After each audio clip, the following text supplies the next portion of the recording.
कोण आहे का घरात? नमस्कार मॅडम.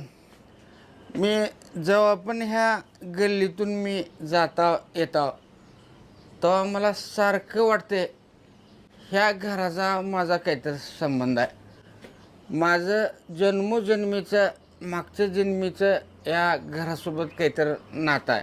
प्लीज मॅडम, तुमच्या घरात कोणतर म्हातारा माणूस असेल तर बोलवा.